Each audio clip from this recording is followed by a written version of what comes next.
Bonjour Maurice Duval, Bonjour, ravi de démarrer cette interview avec toi. moi aussi. Bon, on est ici chez toi? C'est ça. Donc c'est mon appartement dans lequel je peins. Ok. Voilà, j'ai baptisé l'appartelier. Ah, c'est ça, l'appartelier. Voilà, Et du coup, tu peins. je peins. Tu peins depuis combien de temps? Ça fait très longtemps en fait, je dirais que je peins depuis tout le temps. Après il y a eu des périodes dans ma vie où j'ai strictement rien fait et puis là on va dire depuis 2015 c'est beaucoup plus significatif en termes de production. Là il y a quelque chose qui s'est déclenché, probablement une créativité qui s'est réactivée, que j'avais probablement enfouie pendant des années. Bon, c'est comme ça la vie. Mais bon, j'ai toujours peint en fait. J'ai toujours dessiné, j'ai toujours gribouillé, j'ai toujours fait des tas de trucs. Voilà, je pense que j'ai ça un petit peu en moi, quoi. Ok.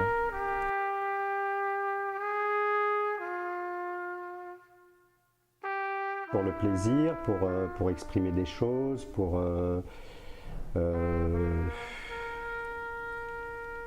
oui, exprimer une émotion, exprimer. Enfin, oui, je peins. Je ne sais pas comment expliquer. En fait, je peins. Voilà, je ne me pose pas de questions. Je me lève, j'ai envie de faire une toile, un dessin. Bon, ben voilà, j'y vais, quoi. Je peins. Au départ, là, quand je me suis vraiment remis à produire en 2015, j'avais pas du tout pour intention d'exposer, voilà, d'en faire quelque chose. En fait, c'est les gens. Bon, j'avais des tableaux partout. À l'époque, j'habitais à Chaland dans une maison. J'avais des tableaux partout. J'avais aussi mon autre activité qui était dans cette maison, donc je recevais pas mal de monde. Et puis en fait, ce sont les personnes qui m'ont dit mais c'est vous qui peignez tout ça. Pourquoi vous ne montrez pas que vous devriez faire quelque chose avec ça? Et donc en fait, l'idée a germé et finalement, je me suis dit bah oui, pourquoi pas. Donc bah voilà, j'ai structuré et puis voilà, je continue mon petit bonhomme de chemin à produire, à montrer, accessoirement parfois à vendre. Donc voilà.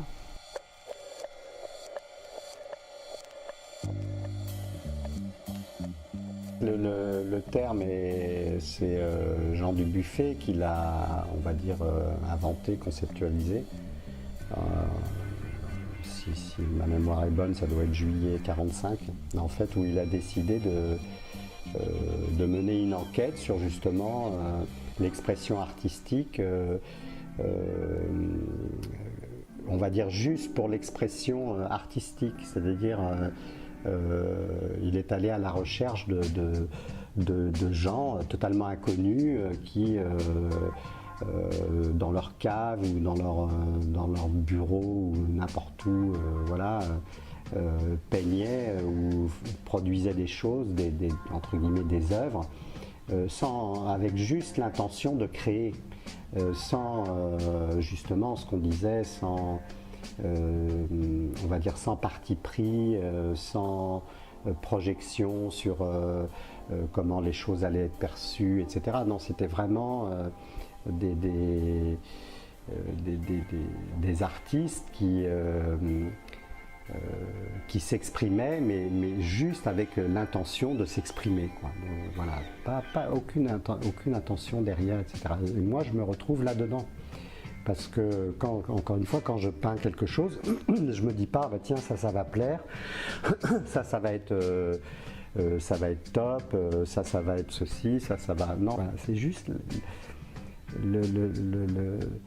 tout d'un coup l'intention de produire quelque chose, mais en plus ça dépasse même comment dire, parce que c'est spontané, voilà, c'est ça que je veux dire. C'est-à-dire que ben voilà, tu es là, ou même au téléphone des fois, qui ne répond pas au téléphone et puis avec une feuille à côté, puis il fait des gribouillis, des machins, des trucs, sans même se rendre compte que ce qu'il est en train de produire, ça se trouve, c'est juste magnifique, quoi. Enfin, voilà, c'est ça, cette démarche-là, j'aime, en fait.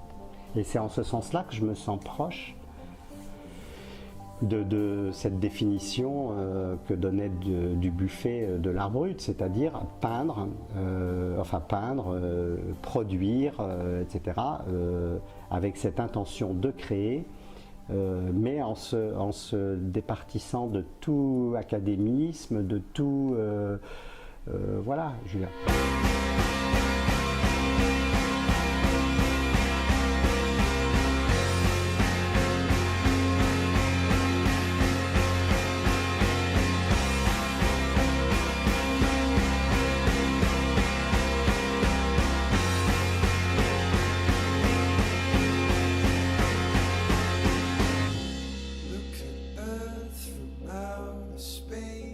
Moi, j'ai aucune technique, je suis un autodidacte. Alors, c'est aussi, je veux dire, contenu dans la définition de l'art brut. Ce sont des autodidactes, donc des gens qui n'ont pas été formés à l'expression artistique, donc qui n'ont pas pris de cours de dessin, qui n'ont pas pris de ceci, qui n'ont pas fait les beaux-arts, des autodidactes. Donc, et je me retrouve vraiment, vraiment là-dedans, quoi.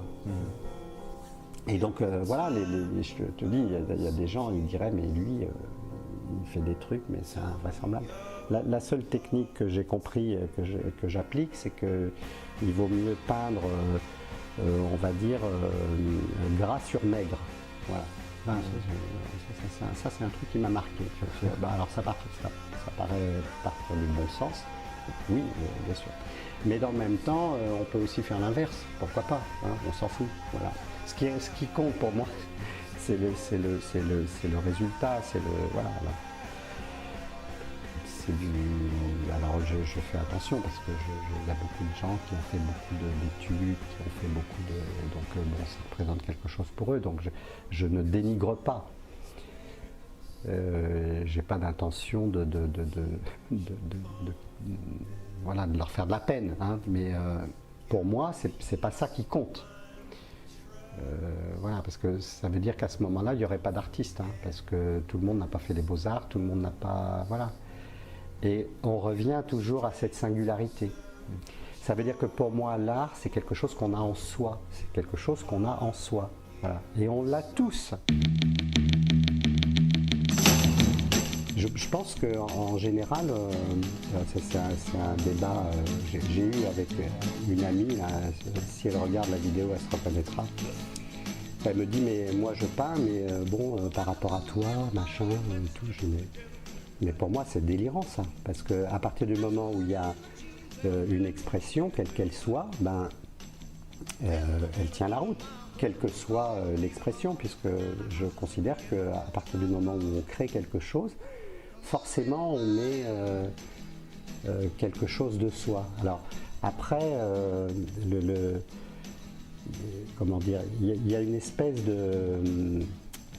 On dit les artistes, bon, on aime bien catégoriser, on aime bien, etc. Mais je suis loin de tout ça.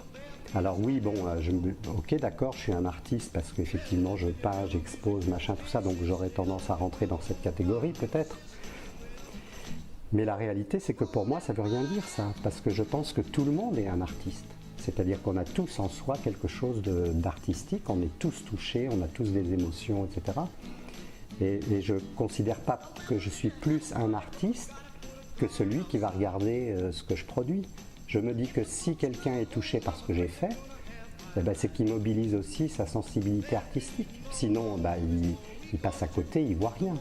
Donc ça veut dire que le simple fait même d'être attiré par quelque chose qui est beau, qui dégage une sensibilité, qui dégage quelque chose, une puissance, si ça le touche, c'est que nécessairement, ça vient mobiliser sa fibre artistique à lui. Et donc tout le monde est un artiste, on est tous des artistes.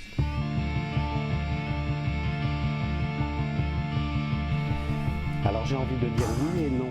Ça veut dire qu'au départ, l'intention non, c'est-à-dire l'intention de créer, je dirais non. Après, je pense que ça peut devenir effectivement un métier par rapport à l'essence même de la notion de métier, c'est-à-dire quelque chose qui est sans cesse remis au travail et quelque chose qui finalement s'améliore. Alors que ce soit sur la technique, que ce soit Voilà, donc en ce sens, je pense que pour moi, l'art, c'est à la fois, encore une fois, cette intention de produire des choses, montrer des choses, exprimer des choses, etc.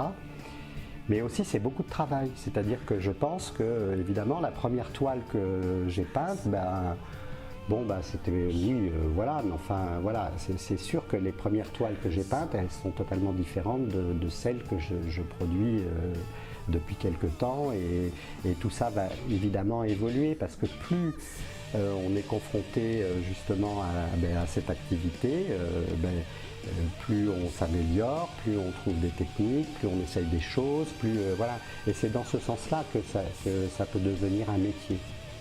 C'est-à-dire, encore une fois, améliorer, progresser, trouver peut-être de nouvelles idées, des choses innovantes, voilà, c'est dans ce sens-là que ça peut devenir un métier. Très bien.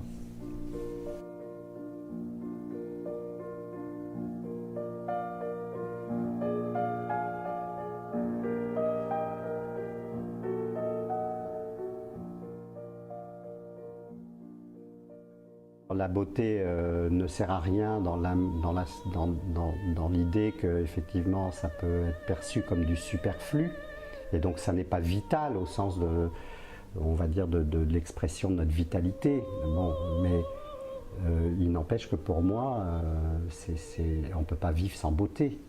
Je veux dire, et puis bon, là, le monde dans lequel on est, on voit bien que heureusement on peut avoir des moments où on s'échappe parce qu'on va écouter la 5e symphonie de je ne sais trop qui, etc. Ou qu'on va visiter éventuellement un musée, une galerie, voilà, ou qu'on découvre ce que fait un sculpteur, ou enfin bon, peu importe. Mais oui, bien sûr que pour moi c'est essentiel. Je vois pas comment, enfin je veux dire, c'est tellement atroce là, le monde dans lequel on est, on marche sur la tête. Heureusement que on peut être touché par des choses belles, harmonieuses, pacifiées, parce que sinon, effectivement, comme tu le dis, ça donnerait un univers d'une froideur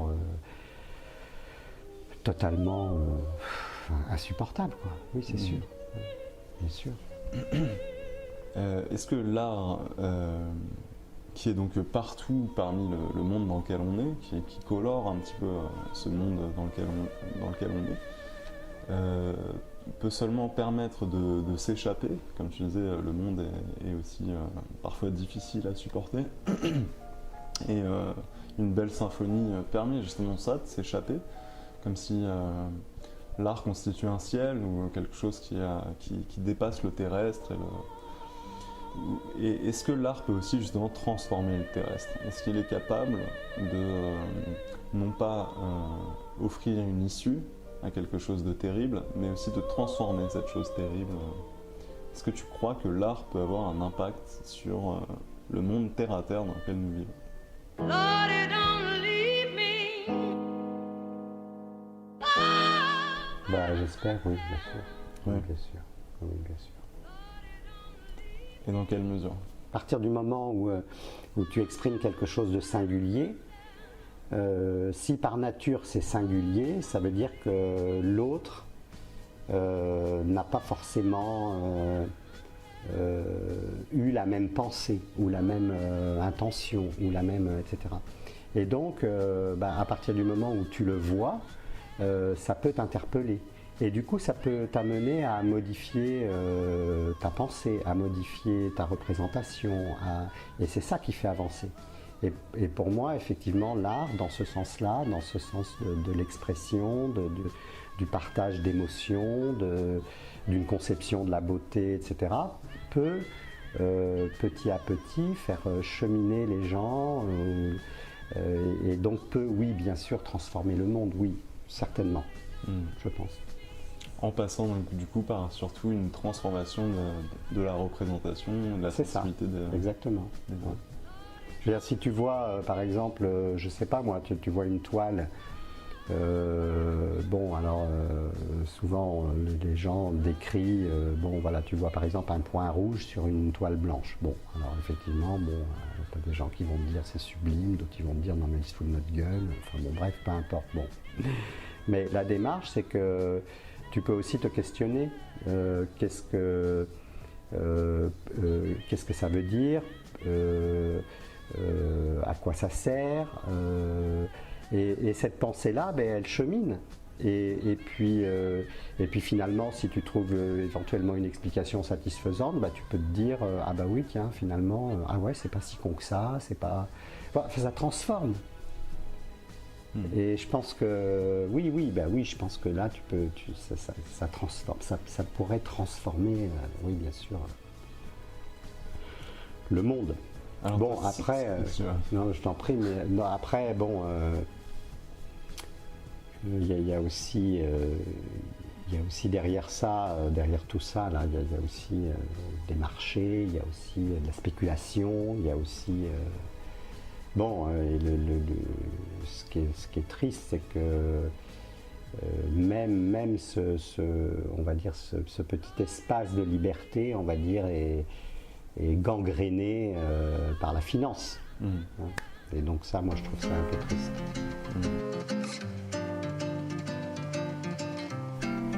Oui, alors dans l'époque du moment que nous vivons, le rêve que j'ai, c'est que les peuples se réveillent, éveillent leur esprit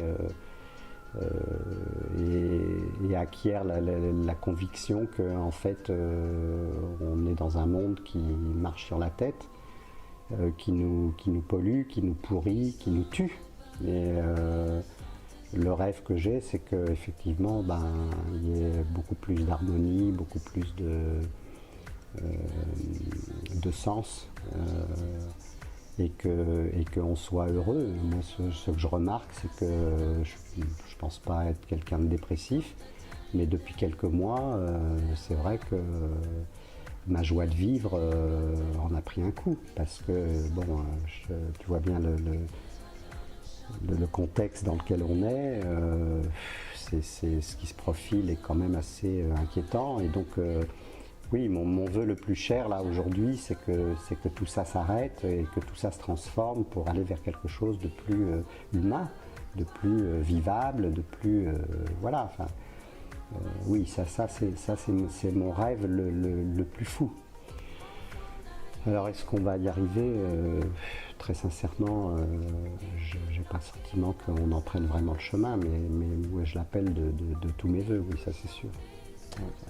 On est tellement, comment dire, on est tellement allé loin dans la manipulation, dans la... voilà, enfin je veux dire, les gens ne sont pas heureux. Hein. Je suis bien placé pour le savoir aussi par rapport à une autre activité où je reçois beaucoup de gens.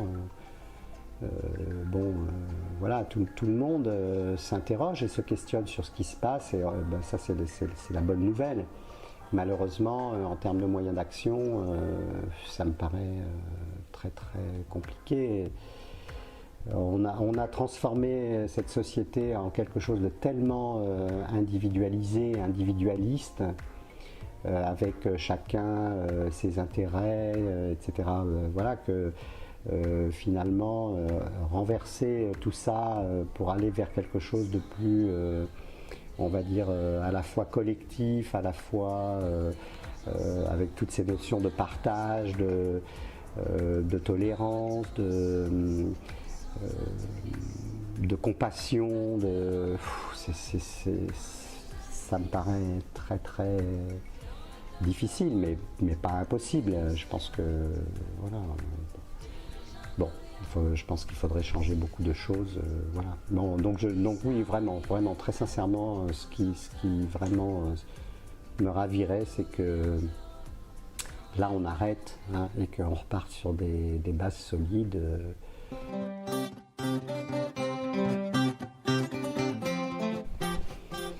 D'abord, je les remercie d'avoir pris le temps de venir faire un tour sur mon site. Évidemment, je leur souhaite une bonne visite. C'est un peu bateau, mais bon, voilà. Et puis j'ai envie de leur dire que enjoy, hein, voilà, faites-vous plaisir. See me in my way, see me in my way.